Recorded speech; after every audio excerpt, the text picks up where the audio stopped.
ಮನೇಲಿ ಮಾತ್ರ ಪ್ಲಾನ್ ಇಟ್ಕೊಂಡಿದೀನಿ, ಇವತ್ತು ಕರೀತಾ ಇದೀನಿ. ನಾನ್ ತೋರ್ಸೋಕೆ ಅಣ್ಣ ಹಿಂಸೆ ಅಂತಾರೆ ಕಣ್ರಿ.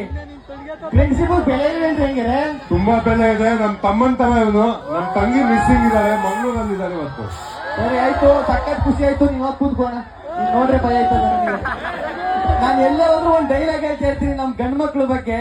ಹೆಣ್ಮಕ್ಳು ಬೇಜಾರ್ ಮಾಡ್ಕೊಬೇಡ್ರಿ, ಗಂಡ್ ಮಕ್ಳ ಬಗ್ಗೆ ಒಂದ್ ಡೈಲಾಗ್ ಹೇಳ್ತಾ ಇರ್ತೀನಿ ಯಾವಾಗಲೂ. ಗಂಡು ಮಕ್ಳು ಹುಟ್ಟಬೇಕಾದ್ರೆ ಕಮಿಟ್ಮೆಂಟ್ ಮೀಸೆ ಬರೋಕ್ಕಿಂತ ಮುಂಚೆ ಅಕ್ಕ ತಂಗಿ ಜೀವನಕ್ಕೆ ಮೆಟ್ಲಾಗುವಂತಾರೆ, ಗ್ಯಾಪಲ್ಲಿ ಲೈಫಲ್ಲಿ ಸೆಟ್ಲ್ ಆಗುವಂತಾರೆ, ಪ್ರೀತಿ ಮಾಡೋ ವಯಸ್ಸಲ್ಲಿ ಆಸ್ತಿ ಮಾಡುವಂತಾರೆ, ಆಸ್ತಿ ಮಾಡ್ಕೊಂಡು ಮದುವೆ ಆಗೋಣ ಅಂದ್ರೆ ಏಜ್ ಜಾಸ್ತಿ ಆಯ್ತು ಅಂತಾರೆ, ಲವ್ ಮ್ಯಾರೇಜ್ ಆಗೋಣ ಅಂದ್ರೆ ಬ್ಯೂಟಿ ನೋಡ್ತಾರೆ, ಅರೇಂಜ್ ಮ್ಯಾರೇಜ್ ಆಗೋ ಅಂದ್ರೆ ಗೌರ್ಮೆಂಟ್ ಡ್ಯೂಟಿ ನೋಡ್ತಾರೆ. ಏನು ಬೇಡ ಸಾಯೋವರೆಗೂ ಸಿಂಗಲ್ ಆಗಿ ಇರುವ ಅಂದ್ರೆ ಹರಡೋ ಮಗ ಬಂದು ಅಂಕಲ್ ಅಂತ ಕರೀತಾನೆ. ಗಂಡು ಮಕ್ಕಳು ಒಂಥರ ಕುಕ್ ಕರೀತಂಗೆ, ಕೆಳಗಡೆ ಫೈರು ಮೇಲ್ಗಡೆ ಪ್ರೆಷರ್ ಇದ್ರು ವಿಜಯ್ ಹೊಡ್ಕೊಂಡು ನಗ್ನಗ್ತಾ ಬದುಕ್ತಾ ಇರ್ತೇವೆ. ನಾನ್ ನಿಜವಾಗ್ಲೂ ಸುಮ್ಮನೆ ಒಂದು ಫ್ಲೋಲ್ ಹೇಳ್ಬಿಟ್ಟಿದ್ದೆ ಒಂದು ಸಾಂಗು. ದೊಡ್ಡವ ದೊಡ್ಡವ ಆಸೆ ಕೊಡು ಕೊಡು ನಮ್ಮಪ್ಪ ರಾಜ ಕೊಟ್ಟ ಸಾರ್ಗಾಕೋ ಸೊಪ್ಪು ನೀವಿಬ್ರು ಮಾಡಿ ತಪ್ಪು.